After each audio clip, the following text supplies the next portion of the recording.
Hello, and welcome back to Get Your Life. My name is Pam, and I am your host, and happy Women's History Month. Happy Women's History Month. I'm so excited to do this video because I am so excited about celebrating women. And if you are a woman and you're watching this, I celebrate you. You should celebrate yourself because women run the world. And I'm not just saying that as a cliche. We are living in a society, in a time and a day where women have more opportunities more than ever. However, we've come very far in society. We still have so much more work to be done. It's 2023, and while many strides have been made for women in the past few decades, we still have a long way to go. Inequality, sexism, and the glass ceiling still exist in the United States, as well as the rest of the world. What is the glass ceiling? The glass ceiling refers to a metaphorical, invisible barrier that prevents certain individuals from being promoted to managerial and executive level positions within an organization or industry. Glass ceiling is also commonly referred to as difficulties faced by women and minorities when trying to move to higher roles in a male-dominated corporate hierarchy. The barriers are most often unwritten, and this means that individuals are more likely to be restricted from advancing through accepted norms and implicit biases rather than defined corporate policies. The glass ceiling is a colloquial term for the social barrier preventing women from being promoted to top jobs in management. And I'm sure so many women have experienced this who are watching this show. I've experienced it, and so many other women have. And it's so common that it's almost inevitable to happen. But as women, we don't have to accept it.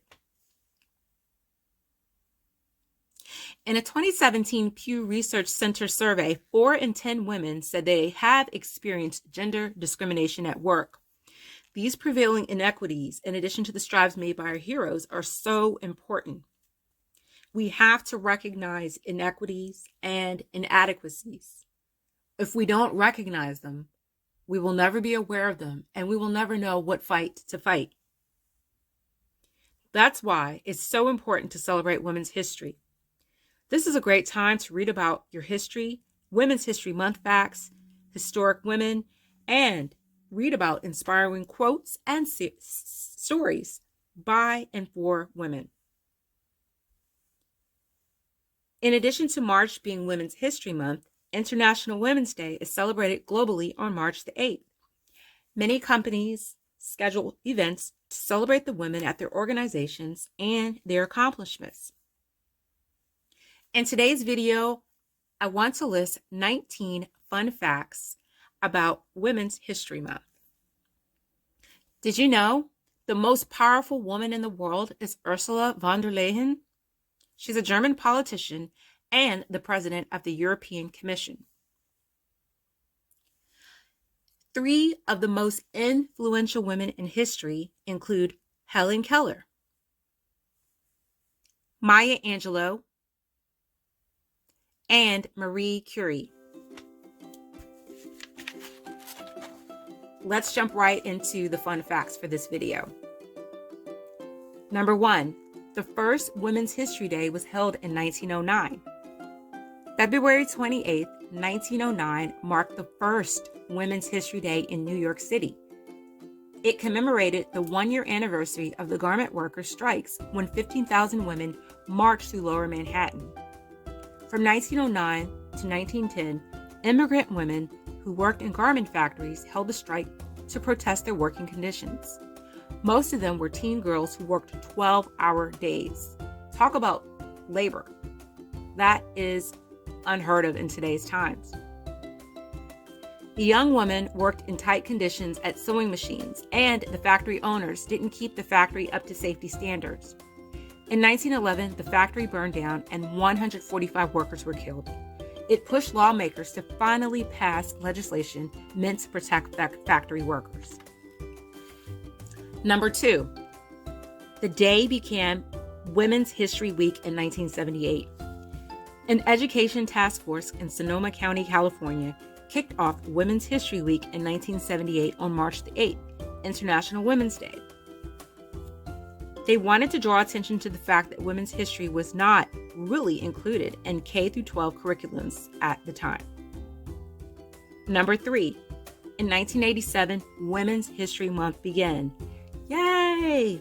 Women's organizations, including the National Women's History Alliance, campaign yearly to recognize Women's History Week.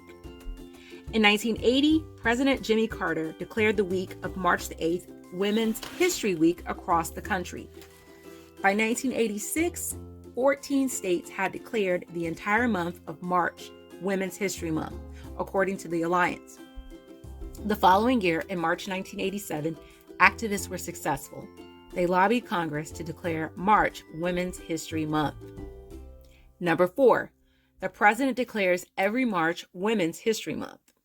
Since 1995, every president has issued a proclamation declaring March Women's History Month, usually with a statement about its importance. Number 5, every Women's History Month has a theme. Every Women's History Month has a theme. In 2023, the Women's History Month theme is Celebrating Women Who Tell Our Stories. Celebrating Women Who Tell Our Stories. And this year, the National Women's History Alliance will encourage the recognition of women, past and present, who have been active in all forms of media and storytelling, including print, radio, TV, stage, screen, blogs, podcasts, news, and social media. The 2020 theme was Valiant Women of the Vote and honored women from the original suffrage movement, as well as women who continued the struggle in the 20th and 21st centuries in recognition of the centennial of the 19th Amendment. Due to the pandemic, this theme was extended into 2020 and renamed as Valiant Women of the Vote, refusing to be silenced. We women refuse to be silenced. Can I get a hello and an amen? Number 6, Wyoming Territory was the first place to grant women the right to vote. Never take it for granted you can vote, ladies. The Wyoming Territorial Legislature gave every woman the right to vote in 1869, according to History.com. They elected the country's first female governor, Nellie Taylor Ross, in 1924. That is a huge, incredible accomplishment because women fought so hard to vote. This was known as women's suffrage. The 19th Amendment didn't give all women the right to vote. Number 7, the 19th Amendment, which granted women the right to vote, was signed into law on August 26, 1920. But at the time, a number of other laws prohibited Native American women, Black women, Asian women, and Latino women from voting, among others. It wasn't until 1924 that Native women born in the United States were granted citizenship, allowing them to vote, according to PBS. Number 8, it wasn't until 1965 that all women could legally vote. So, from 1920, when the amendment that granted women the right to vote was signed into law, it took 45 years until women could legally vote. That is incredible. Another 4 decades just so all women, and that's not only women, but they had to go and include the other races. So not just women, but they had to break it down by race because all women couldn't vote when the 19th Amendment was signed into law. So they still had 4 more decades of work. Unbelievable. And that is incredible. Even after 1924, Native women and other women of color were prevented from voting by state laws such as poll taxes and literacy tests. It wasn't until 1965 when President Lyndon B. Johnson signed the Voting Rights Act into law that discriminatory tactics such as literacy tests were outlawed and all women could vote. And one of my favorite warriors, I call her my warrior, is Fannie Lou Hamer. She fought to the end so that women of color could vote. Because back in her time, you had to take a literacy test to vote. And Fannie Lou fought to the end. In fact, she had a couple of nervous breakdowns because she fought so hard. So God rest her soul. Thank you for the fight, Fannie. 9. Claudette Colvin refused to give up her seat on a bus 9 months before Rosa Parks did. Rosa Parks' contributions to the civil rights movement are undeniable. But 9 months before she refused to give up her seat on a bus for a white person in Montgomery, Alabama, 15-year-old Claudette Colvin did the same thing on the bus system. However, Colvin isn't widely recognized for her act. Claudette Colvin was pregnant, so the civil rights movement thought she was not the typical prototype of the person for the civil rights movement due to her pregnancy. So 9 months later, Rosa Parks refused to give up her seat, and therefore Rosa Parks was the archetype of the resistance for the civil rights movement. On March 2nd, 1955, the day that Claudette Colvin was arrested, she had been learning about Black history at her school. My head was just too full of Black history, you know, the oppression that we went through, she told NPR in 2009. It felt like Sojourner Truth was on one side pushing me down, and Harriet Tubman was on the other side of me pushing me down. I couldn't get up. She was one of the plaintiffs in Browder versus Gale, the case that ended up overturning bus segregation laws in Montgomery. Number 10. Geraldine Jerry Cobb was the first woman to pass astronaut testing in 1961. However, Geraldine was not allowed to travel into space due to the fact she was a woman. She testified on Capitol Hill in 1962 saying, "We women pilots who want to be part of the research and participation in space exploration are not trying to join a battle of the sexes. We see only a place in our nation's space future without discrimination."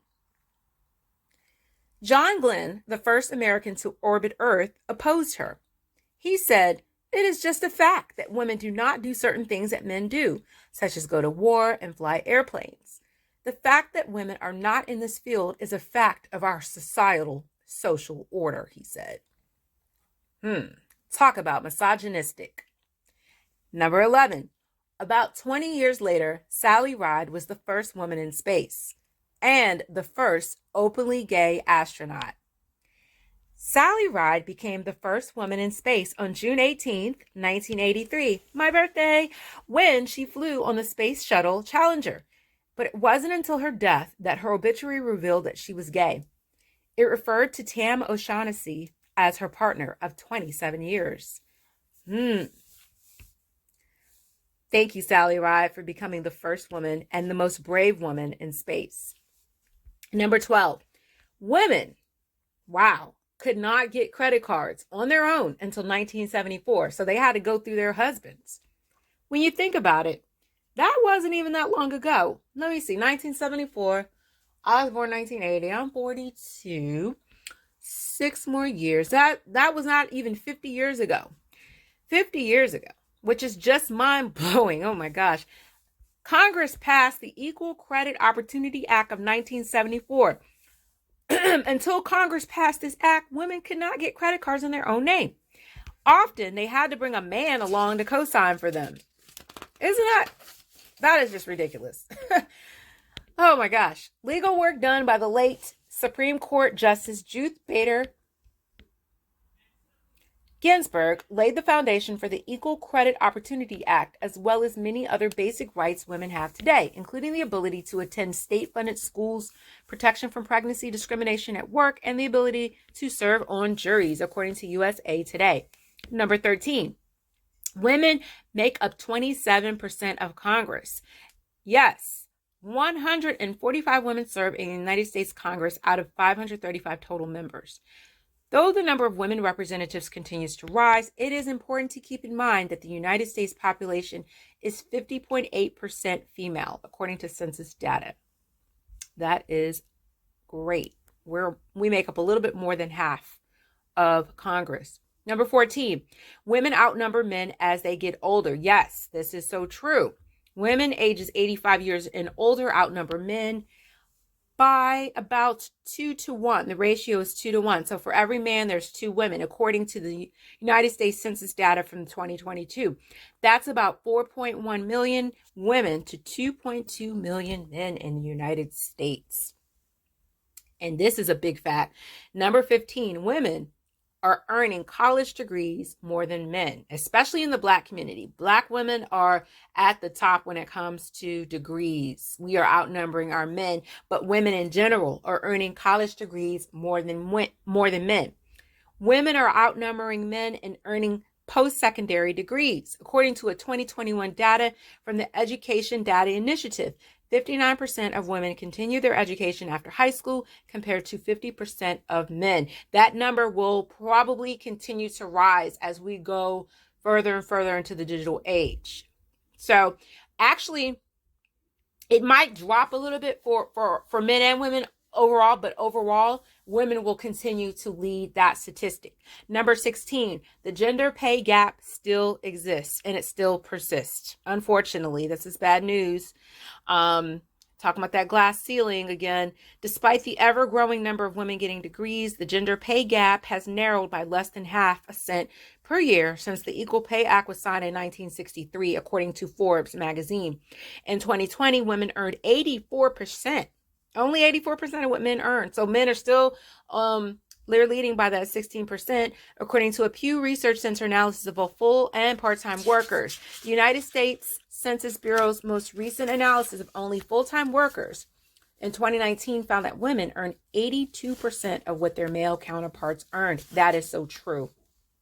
And that is true even at the organization where I work. Enough said. Number 17, women of color are paid even less. Yes. While women are paid 82 cents for every dollar a man makes, that gap widens even more for women of color, according to 2020 data by the National Women's Law Center. Number 18, mothers are less likely to be hired. Yes, even in 2023. Research shows that hiring managers are less likely to hire mothers than they are women without children. When they are offered jobs, women also face what is known as the motherhood penalty. Why are you getting penalized for being a mother? This is ridiculous. This is 2023, but I know that's going to change as we go deeper into this fourth industrial revolution. Those things will change as the playing field is changing all across the board for everything. Race, gender, jobs, you name it. The playing field is being changed and leveled. Hopefully it will change in this as well. So there's evidence of a fatherhood bonus in which men who become fathers actually earn more. So it may be some time before this actually levels off, but I believe it's going to happen. But, here's the thing, if women are making, they're getting these degrees, women should be making more. We should be getting paid our worth. But again, that glass ceiling has to be shattered, and it has to be shattered for good. And I believe that will happen in our lifetime. Number 19, women. We make up 14% of active duty military members. Women also make up 23% of officers in the Coast Guard. In January 2013, the United States government lifted its ban on women serving in combat positions. So thank you so much for watching these fun Women's History Month facts. If you have anything that you would like to contribute, let me know down here in the comment section. I want to know what you have to say about any of these facts, because we women, we are on top. We have so much that we need to accomplish. We are not there yet, but we are making strides. And I believe that as we enter this new digital revolution, this new age of Aquarius, this new everything, this digital reset, this great reset, women, we have so much more to accomplish. And I believe this is just the beginning. So thank you so much for watching. Get your life. I will see you in the next video. And again, happy Women's Month, Women's History Month. Women, you are beautiful women. You are the future. We are the future. See you in the next video. Get your life more abundantly. This is Pam. See you in the next video.